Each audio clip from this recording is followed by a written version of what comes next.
नमस्कार, मैं हूं चित्रा त्रिपाठी। शाम के 5 बजने वाले हैं और ये वक्त है दंगल का। देश में कुश्ती संघ को लेकर दिल्ली में दंगल मचा हुआ है, लेकिन एक दंगल आस्था और भक्ति बनाम अंधविश्वास का भी मचा है। आज हम मध्य प्रदेश के छतरपुर के बागेश्वर धाम के महंत धीरेन्द्र शास्त्री के विवाद की बात करने वाले हैं। धीरेन्द्र शास्त्री कथावाचक हैं, वो दरबार लगाते हैं। दरबार में मौजूद भक्तों के मन की बात जान लेने का दावा करते हैं और उनका उपचार करने का भी दावा उनकी ओर से किया जाता है। इन्हीं धीरेन्द्र शास्त्री के खिलाफ महाराष्ट्र के नागपुर में अंधविश्वास फैलाने की शिकायत की गई है। अंधश्रद्धा निर्मूलन समिति लगातार धीरेन्द्र शास्त्री की गिरफ्तारी की मांग कर रही है और कार्रवाई नहीं होने का अदालत का दरवाजा खटखटाने पर भी जोर दे रही है। जबकि दूसरी ओर धीरेन्द्र शास्त्री का कहना है कि सनातन धर्म के विरोधी उनके ऊपर झूठे मनगढ़ंत आरोप लगा रहे हैं। धीरेन्द्र शास्त्री का कहना है कि वो वर्षों से रामकथा करते आ रहे हैं, लेकिन कभी भी अंधविश्वास नहीं फैलाया। धीरेन्द्र शास्त्री खुद के ऊपर बागेश्वर धाम की कृपा बताते हैं और लोगों की मदद की कोशिश करते हैं, लेकिन सोशल मीडिया पर कई ऐसे वीडियोस भी हैं जिसमें धीरेन्द्र शास्त्री अजीबोगरीब दावे करते नजर आते हैं। ऐसे में सवाल उठता है कि क्या देश में आस्था के नाम पर अंधविश्वास फैलाने वाले बाबाओं पर कानूनी कार्रवाई होनी चाहिए? क्या धीरेन्द्र शास्त्री के ऊपर लगाए जा रहे आरोपों की जांच होनी चाहिए? और क्या धीरेन्द्र शास्त्री के खिलाफ सनातन विरोधी जानबूझकर साजिशें कर रहे हैं? बागेश्वर धाम के बाबा को लेकर मोर्चा खुला हुआ है, लेकिन दूसरी तरफ उनके जो अनुयायी हैं वो कहते हैं कि सनातन धर्म का वो प्रचार प्रसार कर रहे हैं, इस वजह से उनको टारगेट किया जा रहा है। कई ऐसे सवाल हैं जिसको लेकर आज तक सीधे पहुंचा धीरेन्द्र शास्त्री के पास और उनसे उन तमाम सवालों का जवाब लेने की कोशिश की है हमारी संवाददाता ने। सुनिए। में पुलिस ने आपको आप पे शिकायत भी है नागपुर में, और आपको क्या कोई नोटिस दिया गया है? यही तो झूठ है। कोई लीगली रिपोर्ट नहीं है, कोई एफआईआर नहीं है, हमारे पास कोई नोटिस नहीं है। और उन्होंने जो झूठ आरोप लगाया है कि 2 दिन पहले भाग गए, अब तो उनके ऊपर बनता है, उनके ऊपर बनता है, क्योंकि हमारा उसके पास हमारा ऑफिशियली फेस का स्क्रीनशॉट है, तो उनके ऊपर मानहानि का बन रहा है। लेकिन हम ज्यादा प्रपंचों में पढ़ते नहीं है। अगर हम गलत होते तो क्या कानून मर गया? हम कानून के साथ हैं, कानून के पक्षधर। हमारा डिस्क्लेमर रहता है कोर्ट से भी और सबके लिए कहना भी कि हम कोई चमत्कार नहीं करते। हमारा अपने इष्ट पर भरोसा है और अपने इष्ट का प्रचार करना अगर अंधश्रद्धा है तो पूरे भारत के हनुमान भक्तों पर एफआईआर होनी चाहिए। आप संत नहीं हैं, आप चमत्कार कहते हैं, आप चमत्कार नहीं करते, लेकिन सोशल मीडिया पे ऐसे कई सारे वीडियोस है जो ऐसे क्लेम करते हैं कि आप चमत्कार करते हैं। उस पर क्या कहना चाहिए? इष्ट की कृपा है, ये बालाजी की कृपा है। जैसे आप कुछ भी नहीं है, पर आपके ऊपर जो बैठे हैं वो बहुत कुछ है, उनके ऊपर भी कोई है वो बहुत कुछ है, ऐसे ही हमारे ऊपर भी कोई है जो हमारे बालाजी हैं। हमारी उनके प्रति निष्ठा और श्रद्धा है, और उनको मानने से अगर किसी के जीवन में उजाला आ जाता है, चमत्कार हो जाता है, तो क्या बुराई है? किसी दीनहीन व्यक्ति को हॉस्पिटल से परास्त होकर के मरने की कगार पर वो घर पे डला और बागेश्वर धाम हनुमान चालीसा या पर्चा के माध्यम से, अर्जी के माध्यम से उसे 4 महीना जिंदगी जीने के सुकून मिल जाते हैं, तो इस भारत में कौन सी बुराई है? और हम करते भी यही है कि तुम हमसे ना जोड़ो, बालाजी से जोड़ो। तो हमारे चमत्कार नहीं है, बालाजी के। हाँ, अगर वो कहते भगवान नहीं होते तो उन्हें बागेश्वर धाम दरबार में आना चाहिए।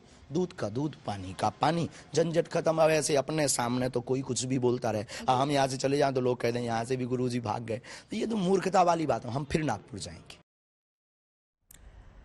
पंडित धीरेन्द्र शास्त्री की ओर से कहा गया है कि वो फिर नागपुर जाएंगे। नागपुर से ही सारा बवंडर शुरू होता है और वो नागपुर दोबारा जाने का दावा करते हैं, ये कहते हुए कि हम थोड़े उल्टे दिमाग के हैं। लेकिन उनकी ओर से कई बार ऐसे दावे कर दिए जाते हैं जिसको लेकर बार बार सवाल पूछे जाते हैं, लेकिन आज तक ने जो सवाल पूछा उसका जो जवाब उनकी ओर से दिया गया है। आपको बताते चलें कि रायपुर में उनका प्रवचन चल रहा है 20 और 21 तारीख को। वो तमाम लोगों को आमंत्रित करते हैं जो उनके चमत्कार को लेकर क्वेश्चन करें। हालांकि चमत्कार पर जब उनसे सवाल पूछा जाता है तो उनकी ओर से यह दावा किया जाता है कि ये मैं नहीं करता बल्कि कोई और करवा रहा होता है। बागेश्वर वाले बाबा के तौर पर उनकी पहचान है। देश भर में श्रद्धा के नाम पर जिस तरह की भीड़ उमड़ती है उनको सुनने के लिए, वो भी अपने आप में अभूतपूर्व है। लेकिन कई ऐसे सवाल हैं जो बागेश्वर वाले बाबा को लेकर आज पूछे ही जाएंगे। खबर क्या है उसके बारे में जल्दी से आपको एक बार फिर से जानकारी दे देते हैं। आपको बताते चले, जादू टोना निर्मूलन एक समिति है जिसकी ओर से शिकायत की गई है धर्मेंद्र शास्त्री को लेकर। नागपुर में धीरेन्द्र शास्त्री का कार्यक्रम हुआ था और 11 जनवरी तक रामकथा का कार्यक्रम था, लेकिन बीच में ही वो संपन्न हो जाता है। इसको लेकर लगातार सवाल पूछे जाते हैं कि क्या डर कर पहले ही अपने कार्यक्रम को खत्म कर दिया गया धीरेन्द्र शास्त्री की ओर से। उनके खिलाफ मामले को लेकर ये पूरी की पूरी समिति पुलिस के पास जाती है, लेकिन बागेश्वर वाले बाबा ने अपनी सफाई में और कौन कौन सी बातें कही हैं, उनकी बातचीत का अब अगला हिस्सा सुनिए। केस करेंगे उन पे? नहीं, इन सब की बहुत जरूरत नहीं है। बागेश्वर धाम के पागल ही काफी हैं। सनातनियों से उन्होंने ये उंगली प्रत्येक हनुमान भक्त के ऊपर उठाई है, उसका जवाब वो लोग देंगे। और हनुमान जी, हमें अपने इस पर भरोसा है, उसका जवाब हनुमान जी महाराज देंगे। लोग ये भी कहते हैं कि अंधविश्वास फैलाते हैं, आप इस पे क्या सफाई देना चाहेंगे? उन लोगों को क्या कहना? चढ़ाना श्रद्धा है, भारत में चादर चढ़ाना श्रद्धा है, लेकिन हनुमान जी की भक्ति बरताना अंधविश्वास है। भारत में कैंडल जलाना श्रद्धा है, लेकिन कलाबा बांधना, हनुमान चालीसा के उपाय बताना या ओम बागेश्वराय मंत्र के जाप से निवृत्ति करवाने की बात को सपोर्ट करना या सनातन का प्रचार करना, ये अंधविश्वास है। ये दोगलापन लाते कहाँ से हैं भारत में? तो हम सनातनी हैं, सनातन की बात करेंगे, ऐसे बिचौलियों से डरने वाले भी नहीं है। और जिनको दिक्कत हो, मीडिया, लोग, कोई समिति, हम वहां भी थे, 2 दिन दरबार लगाया, 7 दिन कथा की, तब क्या हुआ? कौन सा सांप सूंघ गया था? अब आने के बाद बहन अगर कोई बोले, ये मूर्खता है। अब भी हम कहते हैं रायपुर दूर नहीं, 200 किलोमीटर किराया ले लें, खर्चा ले लें, प्रेम पूर्वक। हम उनकी सिक्योरिटी की भी जिम्मेवारी लेते हैं कि पूजाई नहीं होगी, पूजा पाठ नहीं होगी, उसकी भी गारंटी लेते हैं। आ जाएं, वेलकम, लेकिन लीगली आए। लीगली का मतलब बता के आए कि वो आए और भीड़ से उठ के मास्क बांध कर चले जाओ, फिर कहें हम गए थे, बाबा ने हमको बुलाया भी नहीं, ठटरी के बहरे।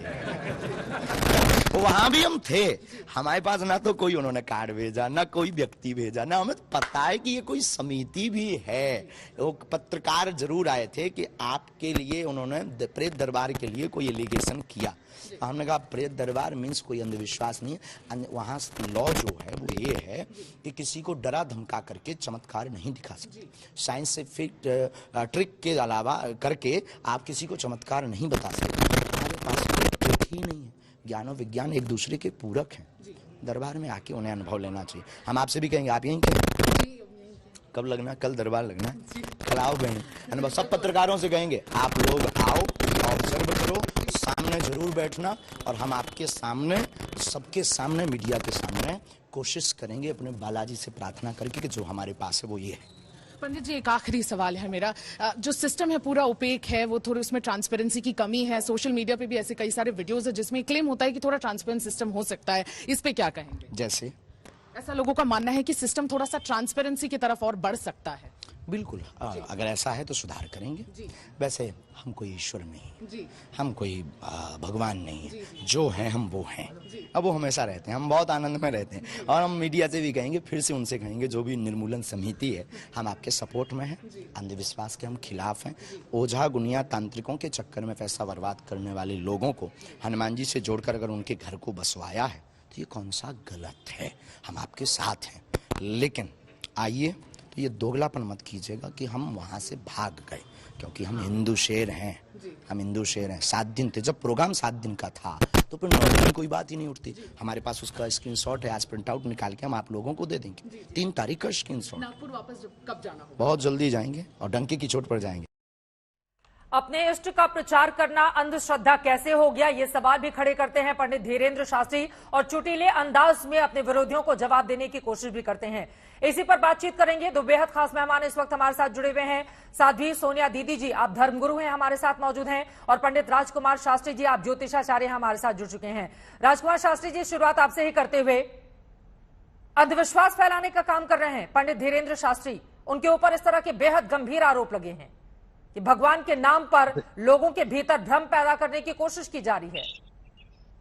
देखिए चित्रा बहन, बात यह है कि सनातन धर्म को नष्ट करने के लिए अनेकों प्रकार की शक्तियां लगी हुई हैं, जो सच्चाई को, किसी को अंधविश्वास कह करके किसी को बदनाम करने का प्रयत्न करती हैं। मोबाइल आप अपना दूर रख लेंगे तो आपका चेहरा साफ दिखाई देगा। अपनी बात को आप आगे बढ़ाइए जी। मैं कह रहा हूं, सनातन धर्म को, सनातन सिद्धियों को, सनातन शक्तियों को, सनातन वैदिक मंत्र की शक्तियों को बदनाम करने के लिए एक इनको डायलॉग मिल गया कि ये अंधविश्वास है, जबकि इनको सनातन धर्म की शक्तियों के बारे में कुछ ज्ञान ही नहीं है। ये सिद्धियों को जानते नहीं है, इनको हनुमान जी की शक्ति का पता नहीं, इनको सन्यासी बाबा की शक्ति का पता नहीं है। और जिस दिन इनको सन्यासी बाबा की शक्ति का पता लग जाएगा उस दिन सब बोलना बंद हो जाएंगे। हनुमान जी इनकी बोलती अपने आप बंद कर देंगे, सन्यासी बाबा अपने आप इनकी बोलती बंद कर देंगे। ज्योतिषाचार्य जी, राजकुमार शास्त्री जी, वो रावण से फोन पर बातचीत करने का दावा करते हैं। ऐसा संभव हो सकता है क्या? इसी वजह से पूछा जाएगा ना कि लाखों जिसके आस्थावान इस तरह के लोग हों जो उनको सुनने के लिए जाते हों, उनको पूजनीय मानते हों, उनके सामने वो क्या कहते हैं? वो कहते हैं रावण से मैंने फोन पर बातचीत की है और रावण से बुंदेलखंडी में बातचीत की है। ऐसा संभव है क्या राजकुमार शास्त्री जी? तो सनातन धर्म को मानने वाले एक दूसरे तबके की ओर से भी पूछा जाएगा ना। चित्रा जी देखिए, भारतीय अध्यात्म है, अध्यात्म शक्ति के बल पर हमारे भारतीय ऋषि मुनि चंद्रलोक और सूर्यलोक तक पहुंचे हैं, स्वर्गलोक तक पहुंचे, इसी शरीर पहुंचे हैं। तो वो क्या बात करते हैं रावण से? में वो बात करते हैं रावण से। यदि कोई दिव्य शक्ति के जन्म हुआ, उनको हनुमान जी की कृपा से क्या संभव नहीं है? इनको पूजा पाठ की शक्ति के नास्तिक लोग हैं। इन नास्तिक लोगों के बारे में बातों में पढ़ करके यदि आप समाज को बरगलाते हैं, ये सनातन धर्म को फेल करना चाहते हैं। थोड़ी सी व्यवहारिक बात भी तो करेंगे ना राजकुमार शास्त्री जी, हम थोड़ी सी व्यवहारिक बात भी करेंगे। बागेश्वर धाम के देखिए, इससे कोई इनकार नहीं कर सकता है कि उनके चाहने वालों की एक बहुत लंबी तादाद है। उनको सुनने के लिए भी भारी तादाद में लाखों लाखों लोग जाकर उनको गौर से सुनते हैं और हर गुजरते दिन के साथ उनके फॉलोअर की संख्या भी बढ़ रही है। इससे कोई इनकार नहीं कर सकता है। लेकिन जिस तरह की बातें उनकी ओर से कई बार कही जाती हैं, उसको लेकर पलटकर सवाल पूछा जाता है, क्या इससे सनातन धर्म बदनाम नहीं होगा कि हाँ मैंने फोन पर रावण से बातचीत कर ली और रावण ने भी बुंदेलखंडी में मुझसे बातचीत कर ली? कौन भरोसा करेगा सर इस पर? चित्रा जी देखिए, बात यह है कि जो दिव्य शक्तियां हैं उसमें कुछ भी असंभव नहीं है। और जब व्यक्ति जिसके अंदर वो दिव्य शक्तियां आ जाती हैं, वो कोई अपनी बुद्धि से अपनी समझ से नहीं बोलता है, उसके अंदर वो दिव्य शक्ति स्वयं बोलती है। और जब दिव्य शक्ति बोलती है तो वो कोई सोच समझ करके विचार करके ऐसा नहीं बोलती है, उसके अपने आदेश होते हैं और उसी के अनुसार व्यक्ति की मात्र चेहरा होता है, प्रेजेंटेशन सारे उन दिव्य शक्तियों की होती है। और वो दिव्य शक्तियां इस प्रकार से हैं जो कि किसी को माध्यम बन करके धर्म की स्थापना करने के लिए, समाज को जागृत करने के लिए, समाज के बीच में किसी न किसी व्यक्ति का माध्यम बन करके उसके शरीर में प्रवेश करती हैं। इनको सिद्धियों के बारे में कोई ज्ञान नहीं है, ना इन्होंने सिद्धियां करी हैं। सिद्धि करने के लिए बहुत तप चाहिए होता है, तपस्या करनी पड़ती है, त्याग करना पड़ता है, अपने आप को खत्म करना पड़ता है। त्याग किया? कौन सी तपस्या की? चित्रा जी, कोई एक जन्म की तपस्या से सिद्धियां नहीं आती, ये जन्म जन्मांतरों तक इन सिद्धियों को करना पड़ता है, तब जाकर के किसी जन्म में इनकी उपलब्धि होती है। वो भी अंश मात्र, हमेशा के लिए भी नहीं प्राप्त होती, 2, 4, 10 साल में वो फिर खत्म हो जाती है। ठीक है, मैं लौटूंगी। पूर्व विधायक चंदला के इस वक्त आरडी प्रजापति हमारे साथ जुड़ चुके हैं। उनके ऊपर हमला हुआ था तो उन्होंने इन्हीं के समर्थकों के ऊपर गंभीर आरोप लगाए थे। चमत्कार को नमस्कार तो किया ही जाता है प्रजापति जी, इसी वजह से लोकप्रियता बढ़ रही है शास्त्री जी की। जी मैम, मेरे ऊपर क्यों हुआ था हमला मैं बता देना चाहता हूँ।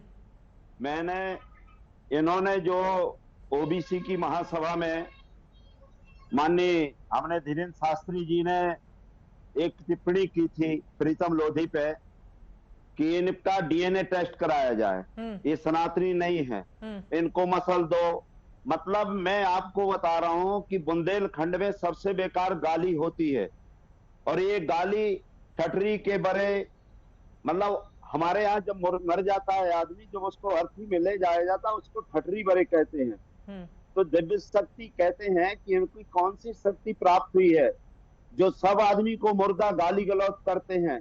मतलब आपके जो पीठ से गाली देना, शब्दों का प्रयोग करना, किसी बहन बेटियों को गाली देना, शब्दों का कि उनका डीएनए टेस्ट कराए, तो डीएनए टेस्ट आप उनको मसल दो, कुचल दो, आप उनके मतलब जो भी गंदी से गंदी चीजें वो करते हैं। और मैंने उनका एक चीज ये कहा कि भाई भूत पोंगड़ा क्यों खिलाते हो, सनातन कोई ये, लेकिन आप ही के सरकार के कार्यकाल में ये फले फूले भी तो हैं। जिस तरह से उनके लोगों की तादाद है, हम तस्वीरों में देख रहे हैं, लाखों की तादाद में लोग सुनने के लिए आते हैं 27 साल के धीरेन्द्र शास्त्री को।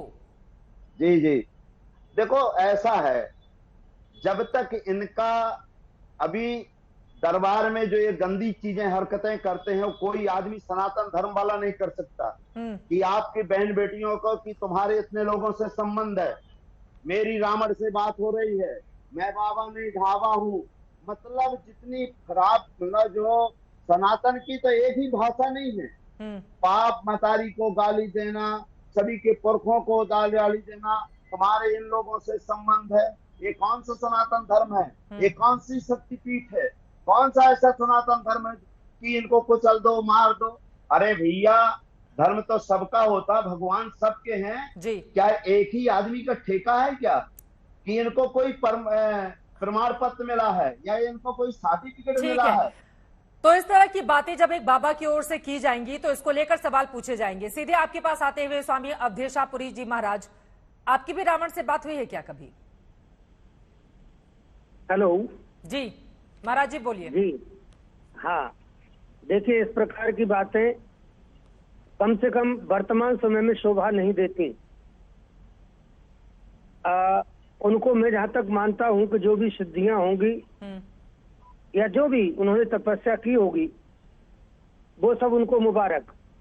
लेकिन जब सनातन धर्म की बात आती है तो उनको एक संयत भाषा का प्रयोग करना चाहिए और कम से कम ऐसी कोई बात कहनी चाहिए लॉजिकल, जो कि लोगों को पच सके। जिस प्रकार की वे बातें करते हैं कभी कभी निश्चित रूप से समाज में एक भ्रम पैदा करती हैं। अगर व्यक्ति सिद्ध है, उसको सिद्धि प्राप्त है, तो फिर उसको इस प्रकार की अनर्गल भाषा का उपयोग नहीं करना चाहिए। शिष्ट भाषा का उपयोग करना चाहिए, संयत भाषा का उपयोग करना चाहिए। हाँ। लाखों लोग हमको सुन रहे हैं, हम बहुत ही गंभीरता के साथ एक बहुत ही परिष्कृत शैली में अगर अपनी बात रखेंगे तो सामने वाला व्यक्ति, मुझे लगता है कि प्रश्न नहीं उठा पाएगा। बिल्कुल। तो उन्होंने जो भी सिद्धियां की हो, मैं उनका स्वागत करता हूं। सिद्धियां होती हैं सनातन धर्म में, ये अच्छी बात है, लेकिन उनकी जो भाषा की मर्यादा है उसको भी बना करके रखना चाहिए, ये भी मैं चाहता हूं। वो जब इस तरह की बातें करते हैं तो इससे क्या अंधविश्वास फैलता है और अंधविश्वास फैलाने वाले बाबाओं के खिलाफ क्या कार्रवाई होनी चाहिए? देखिए, कार्रवाई क्या होनी चाहिए वो तो सब कानून का विषय है जी। और इसके प्रति क्या कार्रवाई होनी चाहिए वो संविधान में सब लिखा हुआ है, उसकी धाराओं में। लेकिन मैं तो आपको ये कहूंगा कि ऐसी बातें समाज में नहीं फैलानी चाहिए जिससे कि लोगों के अंदर संदेह की स्थिति पैदा हो या प्रश्न पैदा हो इस प्रकार के। अब उनके गुरुजी इतने विद्वान हैं, स्वामी रामानंदाचार्य जी महाराज, रामभद्राचार्य जी महाराज, सब लोग, पूरी दुनिया उनको जानती है, मानती है, उच्च कोटि के विद्वान हैं, प्रकांड विद्वान हैं, और आप उनके शिष्य हैं तो आपकी भाषा में शिष्टता नहीं आएगी, तो फिर आपके अंदर शिष्यत्व तो नजर नहीं आता। इसलिए मैं कहना चाहूंगा कि वो करें, लोगों के दुख अगर दूर कर रहे हो, लोगों को उनसे लाभ हो रहा हो तो अच्छी बात है, वो करें, लेकिन अपनी भाषा पर संयम बहुत आवश्यक है। चाहे वो आप हैं या मैं हूँ अथवा वे हैं, कोई भी व्यक्ति हुआ जो ऐसे मंच पर बैठा है जिसको लाखों लोग सुन रहे हैं और वो अगर मंच से गाली देगा तो मैं समझता हूँ कि इसका असर समाज पर अच्छा नहीं पड़ेगा। लेकिन दिनों दिन अगर इनको चाहने वालों की तादाद बढ़ती हुई चली जा रही है, वो भी एक सवाल है। साधी सोनिया दीदी जी, सीधे आपके पास आते हुए, अगर आपके फॉलोअर्स बढ़ते हुए चले जा रहे हैं, जो एक सच्चाई है कम से कम बागेश्वर वाले बाबा को लेकर, धीरेन्द्र शास्त्री को लेकर, लेकिन उनकी ओर से जब रावण से फोन पर बातचीत की बात कही जाएगी, जैसा कि पूर्व विधायक चंदला के जुड़े हुए हैं आरडी प्रजापति जी, उनकी ओर से भी कई बातें गिनाई गई, जब इस तरह की बात एक बाबा के मुंह से सुनेंगे लोग तो फिर आपसे पलटकर सवाल पूछे जाएंगे, क्योंकि बाबाओं की ऐसी भाषा नहीं होती है। सही बात है चित्रा जी, आपने बहुत सही प्रश्न किया। हालांकि धीरेन्द्र शास्त्री जी जो कर रहे हैं उसमें दो बातों का समावेश दिखता है स्पष्ट रूप से हम सबको। ये तो हम सब जान रहे हैं कि कहीं ना कहीं सामान्य जनता एजुकेटेड होते हुए भी, पढ़ी लिखी होते हुए भी एजुकेटेड वर्तन नहीं कर रही है। कारण ये है कि चमत्कार को नमस्कार वाली भीड़ आज भी बनी हुई है, भय आज भी बना हुआ है, पाखंड इसलिए आज भी चल रहा है। एक बात। दूसरी बात यह है कि उनके बारे में मुझे एक चीज सिर्फ ये पसंद आती है कि चलो कम से कम वे एक नकली भगवान को जो है वो सामने नहीं ला रहे हैं। नकली ठीक है, मैं लौटूंगी, किसी वजह से कुछ तकनीकी दिक्कत आ गई है, आपकी आवाज हम तक नहीं पहुंच पा रही है। प्रजापति जी, सीधे आपके पास आते हुए, देखिए आरोप तो बहुत सारे, दोनों ही पहलू हैं। एक तरफ तो आरोप ये भी लगते हैं कि दरअसल कुछ लोगों ने सनातन धर्म को बदनाम करने का ठेका ले लिया है और इस वजह से अगर कोई भी बाबा मंच पर लाखों की तादाद में अपने श्रद्धालुओं को संबोधित कर रहा है तो पलटकर उसके ऊपर सवाल खड़े कर दिए जाते हैं। धीरेन्द्र शास्त्री भी यही बातें कह रहे हैं कि मैं कौन सा अंधविश्वास फैला रहा हूं, मैं तो बागेश्वर वाले धाम का एक प्रतिनिधि हूं अगर मेरे छू लेने से या मेरे कुछ उपाय बता देने से कुछ लोगों की बीमारी ठीक हो जाती है, कुछ लोग कुछ दिनों तक अगर रह जाते हैं, तो उसमें क्या दिक्कत है? लेकिन इन्होंने ये कहा मैडम कि सेनापति इनके यहाँ रहते हैं, अब वो दिखाई नहीं देते हैं, मारो सेनापति, मारो सेनापति। और हजारों औरतें अर्धनग्न अवस्था में, ये कौन से धर्म में लिखा है? ये कौन से धर्म में लिखा है कि भगवान राम के 5 बाप? ये कौन से? आज तक मैंने तो 70 वर्ष का हूं, मैंने आज तक सुना नहीं है। मैंने भी रामायण पढ़ी, गीता पढ़ी, भागवत पढ़ी, लेकिन 5 बाप मुझे नहीं सुनने को मिले कि 5 बाप कहाँ है, रावण से कहाँ बात होती है। मैंने इन्होंने डीएनए टेस्ट की बात कही एक महिला का, इनकी बात ना मानना, आरडी प्रजापति बात ना माने तो डीएनए टेस्ट होना चाहिए, ये दारू नहीं पीना चाहिए, ये आपके प्याज नहीं खाना चाहिए, लहसुन नहीं खाना चाहिए। हाँ। तो मैंने कहा अगर मुझे बीमारी है डीएनए टेस्ट की, तो हम भी कह रहे हैं कि आपके भाई और आपके पिताजी दारू पीते हैं, इनका भी डीएनए टेस्ट होना चाहिए। तो मेरे ऊपर आक्रमण हुआ। अगर डीएनए टेस्ट कराओ ना भाई, साइंस बना है कि आपके लिए कोई भगवान डीएनए टेस्ट करेगा। अगर भगवान डीएनए टेस्ट करता तो इनका भी करे भगवान मेरा भी डीएनए टेस्ट करे। मैं भी हनुमान जी को उपासक हूँ, ये भी हनुमान जी के उपासक है, ये कौन सी भाई बात है? ठीक है सर, व्यक्तिगत बातें नहीं करेंगे, लेकिन यहाँ पर ठीक है, आपकी बातें भी महत्वपूर्ण है, लेकिन मैं आपसे जानना चाहती हूँ, चूंकि धीरेंद्र शास्त्री के अगर करियर को हम देखिए सनातन धर्म में भी बाबा हैं, अब उनके चाहने वाले और जिसके ये शिष्य हैं, बताने की जरूरत नहीं कि उनकी कितनी हिंदू धर्म में आस्था है और हिंदू कितना उनको मानते हैं। लेकिन अगर हम सिर्फ धीरेंद्र शास्त्री की बात करें तो पिछले 1.5-2 सालों में इनकी जो लोकप्रियता बढ़ी है, उसके पीछे की क्या वजह देखते हैं? अगर ये अंधविश्वास फैलाते हैं, अगर ये चमत्कार करते हैं या लोगों को बरगलाते हैं या ये गलत बयानी करते हैं, उसके बावजूद फिर लोगों की तादाद बढ़ती हुई क्यों चली जा रही है? मैडम मैं आपको बता देना चाहता हूँ, अभी हमारे यहाँ करीब जितने बाबा अभी तक मैंने देखे, हाँ, जितने साधु संत, जितने सनातन धर्मी देखे, अभी आपके यहाँ वायरल हो रहा है जो आपके सोशल मीडिया में, इनकी 25 से 30 हजार करोड़ 2 साल के अंतर इनकम है। ये कौन सी ऐसी फैक्ट्री लगाए हैं? लेकिन ये काला धन पैसा हम तो लाने लेते की नहीं बात है कह रहे थे, इनका काला धन कहाँ से है? लोगों को मदद के नाम पर, लेकिन ये पैसे नहीं लेते हैं, इनकी ओर से कहा गया है। इनके यहाँ अगर पैसे नहीं होते तो आपके वायरल हुआ था वीडियो, आपके टीकमगढ़ में और ललितपुर में वायरल हुआ कि इनके पैर पड़ने का 1 लाख, ये कथा सुन। अभी वो स्वयं कहते हैं कि मैं अपनी कथा 50 करोड़ में बेचूंगा, जिसको खरीदना खरीदे।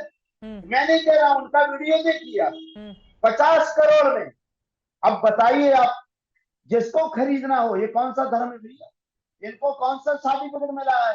ये कौन आरटीओ है कि इनको कोई लाइसेंस मिला है कि आप हिंदू हो कि आप हिंदू नहीं है? यही संस्कारी क्या? तो मेरे ऊपर आक्रमण कराया, मैं उससे मेरी मौत हो जाती। कम से कम 1 किलो का पत्थर मेरे यहाँ, मैं बीच में बैठा था, मेरे बच गया। और आपके बता रहा हूँ, इन्हीं के समर्थकों ने मुझे मरवाया। ठीक है, आपने जो आरोप लगाए हैं राजकुमार शास्त्री जी से मैं उसका जवाब लूंगी, लेकिन सोनिया दीदी आपकी बात अधूरी रह गई थी, आप अपनी बात को पूरी करें।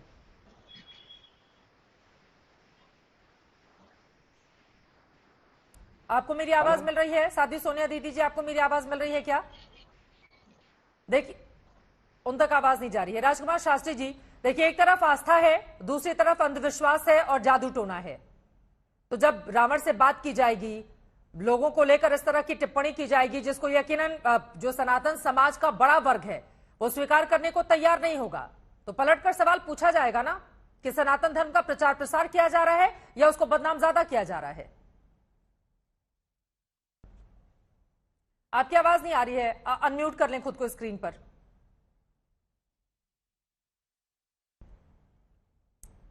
आपने खुद को म्यूट कर लिया है सर। मैं कह रहा हूं कि आपकी बात उत्तम है। हाँ, आपका प्रश्न पूछना ठीक है, प्रश्न पूछने में कोई बुराई नहीं है। और अभी मैं अपने साथियों की बात सुन रहा था, मैं इनकी बात को स्पष्ट कर दूं। जो इन्होंने भाषा की बात कही जी। तो देखिए, महाराज जी जिस क्षेत्र से आते हैं वो छत्तीसगढ़ का क्षेत्र पड़ता है, वहां की भाषा इसी प्रकार की है। तो आप उनकी भाषा को कहें कि ये भाषा सब बता गया। अब दिल्ली की भाषा उनकी भाषा में फर्क है। हम लोग वहां के रहने वाले, हमको मालूम है कि वहां की भाषा की शैली यही है। अब वो किसी को, वहां के जो प्रॉपर रहने वाले लोग हैं उनको बुरा नहीं लगेगा, क्योंकि उनको वही भाषा अच्छी लगेगी और वो अपनी भाषा में बोलते हैं। किसी प्रकार से कोई बनावटी भाषा नहीं बोलते हैं। कोई शहर के एमबीए और चार्टर्ड अकाउंटेंट पढ़े हुए महाराज जी हैं नहीं, वो हनुमान जी की कृपा से बोलते हैं।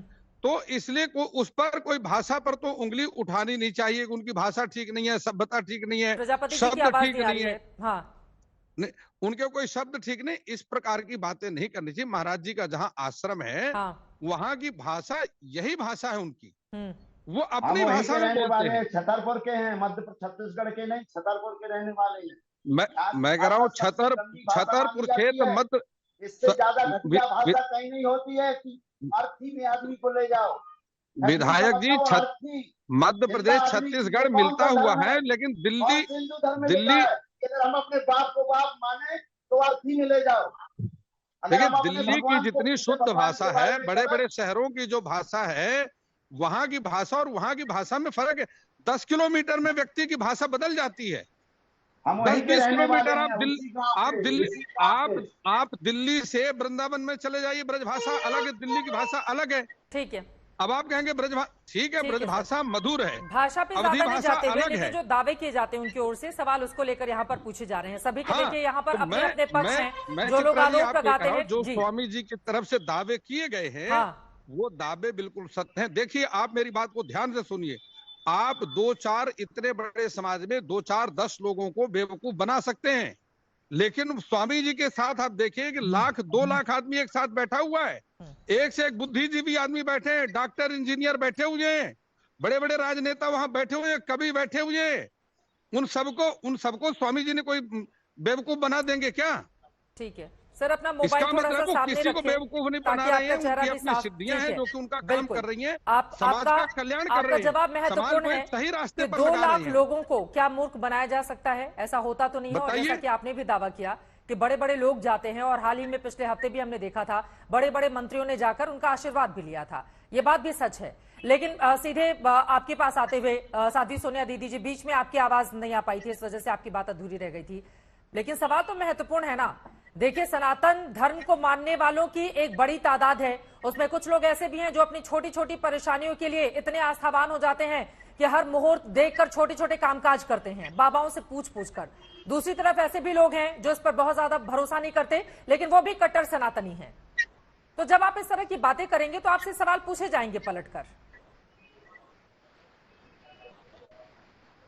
कि जो चमत्कार आप कर रहे हैं उसमें कितनी सच्चाई है। क्योंकि फेस रीडिंग भी एक होती है कि व्यक्ति को देखकर उसकी क्या परेशानियां है उसके बारे में जानकारी दी जाती है। इस तरह का भी एक आर्ट है, एक्सपर्ट इसको लेकर दावे करते हैं। साध्वी जी, चित्रा जी, वो एक बार सोनिया दीदी की बात हो जाए। सोनिया दीदी, आपको मेरी आवाज मिल रही है क्या? उन तक आवाज नहीं पहुंच पा रही है, प्लीज आप जल्दी से उनका कनेक्शन ठीक कराएं, अपनी बात को पूरी करें। शास्त्री जी, चित्रा जी, मैं आपको ये बतला रहा था कि जो आप बात कर रहे हैं फेस रीडिंग के बाद जन्म कुंडली का अध्ययन या हस्तरेखा, ये एक पढ़ाई है, विद्या है। हाँ। बात यहाँ पर विद्या की नहीं, स्वामी जी के पास में विद्या तो जो है वो तो है, गुरु की कृपा से तो संभव है, लेकिन उनके पास में सन्यासी बाबा हनुमान जी की सिद्धियां हैं। सिद्धियां वो चीज होती है जो विद्या से परे होते हैं। सामान्य व्यक्ति के समझ में वो बातें आ नहीं सकती हैं। सामान्य व्यक्ति को, सुनने वाले को अजीब लगता है कि ये कैसा बोल रहे हैं, ऐसा कभी संभव हो सकता है। लेकिन जिसके पास सिद्धियां हैं उसके पास में संभव है, वो सब कुछ करने में संभव हो सकता है। 8 प्रकार की सिद्धियां हैं। महिमा नाम की सिद्धि महाराज जी के पास में है, जो कि हनुमान जी की कृपा से मिलती है, सन्यासी बाबा की कृपा से मिलती है। आप उन दैवी शक्तियों को कैसे चैलेंज कर सकते हैं? वो बात बिल्कुल ठीक है कि दैवी शक्तियों और मानवीय शक्तियों में अंतर है। हमारे और सामान्य व्यक्ति के समझ के परे की चीजें हैं वो। वहां पर अपना तर्क वितर्क बुद्धि लगाने की जरूरत ही नहीं है। हाँ, जी महाराज, हाँ। विधायक जी के पास में जो आक्रमण हुआ, उनके ऊपर जो चोट आई, उसका हमें दुख है। ऐसा नहीं होना चाहिए, वो गलत है, हम उसकी निंदा करते हैं। आरोप लगे थे जिन लोगों के खिलाफ कार्रवाई हुई कि नहीं हुई, ये वही बताएंगे। लेकिन उसके पहले अवधेश पुरी जी महाराज, चमत्कार से नमस्कार करने वालों की भी बहुत बड़ी तादाद है, लेकिन आप जैसे जो बड़े बड़े पदों पर बैठे हुए लोग हैं, सनातन धर्म को जो प्रचार और प्रसार दे रहे हैं, उनका भी ये दायित्व है ना कि अगर अंधविश्वास कहीं से भी फैल रहा है तो उसको रोका जाए, ताकि आगे आने वाले वक्त में सनातन धर्म को बदनाम नहीं किया जा सके। क्योंकि इनके भी समर्थक कह रहे हैं कि वो सनातन धर्म का प्रचार कर रहे हैं, तो उनको बदनाम करने की साजिश रची जा रही है। बात और प्रचार करना भी चाहिए, हम उसकी प्रशंसा करते हैं और हमारी शुभकामनाएं भी उनके साथ हैं। खूब आगे बढ़े, सनातन धर्म का प्रचार करें, उसकी रक्षा करें। हमारे हैं, अपने हैं, हमें खुशी होती है, हमें गौरव भी होता है। लेकिन आपने ये जो कहा कि अगर समाज में कोई ऐसा संदेश चला जाता है जैसे कि हिंदू धर्म में ढोंग है या पाखंड है या ये तो इस प्रकार की बातें मानते हैं, तो चमत्कार को भी बहुत अच्छा नहीं लोग मानते, जो बुद्धिजीवी वर्ग है। इन चीजों से बचने की आवश्यकता रहती है। तो धीरेन्द्र ये जो चमत्कार है वो कैसे होता है, मैं आपसे जानना चाहूंगी। देखिए, कोई अगर बीमार है, वो दवाई भी करा रहा है, लेकिन फिर वो सोचता है कि अगर साधु संतों का कुछ आशीर्वाद मिल जाएगा तो हो सकता है कुछ अच्छा हो जाए। लोग इस भरोसे के साथ बाबाओं की शरण में जाते हैं। तो मैं इसके बारे में, क्या एक विश्वास होता है जो लोगों को दूसरी आध्यात्मिक शक्ति देता है, इस वजह से उनके शरीर में बदलाव होता है और हो सकता है बहुत सारी परेशानियां उनकी खत्म भी हो जाती हूं? क्योंकि विश्वास में भी एक शक्ति होती है, जिसको आप बाबा से जोड़ लीजिए या खुद की इच्छा शक्ति से जोड़ लीजिए, ये अलग और अलहदा हो सकता है। ये जो चमत्कार होता है, आप बाबाओं की ओर से किया जाता है, किसी को आशीर्वाद देकर किसी की परेशानी दूर कर दी जाती है, ये कैसे होता है? हेलो जी, अवधेशपुरी जी, आप ही से ये सवाल था। अच्छा, मैं पूरी बात आपकी समझ नहीं पाया, लेकिन ये बात तय है कि सिद्धि एक अलग चीज होती है और सिद्धि के द्वारा, लोगों के विश्वास के द्वारा असंभव कार्य भी संभव हो जाते हैं। क्योंकि जहाँ श्रद्धा है, श्रद्धावान लभते ज्ञानम, उस व्यक्ति को ज्ञान भी प्राप्त हो जाता है। और दूसरी बात यह है कि जहाँ श्रद्धा है वहां से उसकी मनोकामनाएं भी पूर्ण होती हैं। तो मनोकामनाएं जब हम एक पत्थर में भगवान मान लेते हैं और वहां से हमारी मनोकामनाएं पूर्ण होने लगती हैं। हम एक वृक्ष के अंदर अगर श्रद्धा रखते हैं तो वहां से भी हमारी मनोकामनाएं पूर्ण होने लगती हैं। तो ये मनोकामनाओं का जो एक सब्जेक्ट है वो लॉजिकल हो भी सकता है और लॉजिकल नहीं भी हो सकता है, वो श्रद्धा का सब्जेक्ट है। बिल्कुल। तो इसलिए लोगों को अपनी अपनी श्रद्धा के अनुसार भी वहां से लाभ प्राप्त होता है। तो वो कर रहे हैं तो अच्छी बात है, उसमें बहुत कुछ ऐसा नहीं है कि जिसकी निंदा की जाए। मैं समझता हूँ कि इतने कम समय में इतने लोग अगर उनसे जुड़े हैं, अच्छी बात है, वो काम उनका आगे बढ़ना चाहिए। लेकिन थोड़ा सा फिर भी अगर वो अपने व्यक्तित्व में सुधार करते हैं या जिन जिन चीजों का विरोध हो रहा है उनको वो धीरे से हटाने का प्रयास करते हैं तो और अच्छा होगा, मैं तो कहना चाहता हूँ। बिल्कुल।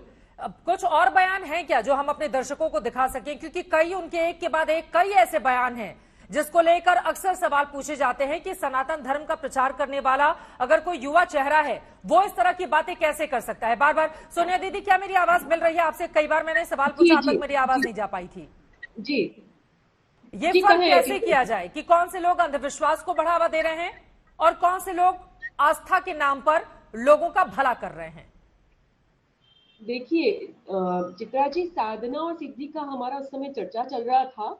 तो जो भी साधक होगा, चाहे वो किसी भी देवी देवता का साधक हो, सनातन धर्म में 5 ही की पूजा का विधान है। जगदम्बा, गणेश जी, शिव जी, नारायण और सूर्य, ये 5 के ही किसी न किसी स्वरूप का पूजन किया जाता है। इसके बाहर किसी का पूजन जो है वो अमान्य है, वो अशास्त्रीय है। जैसे आप उदाहरण के लिए, अगर शिव का ही एक रूप भैरव भी है, शिव का ही रूप हनुमान भी है।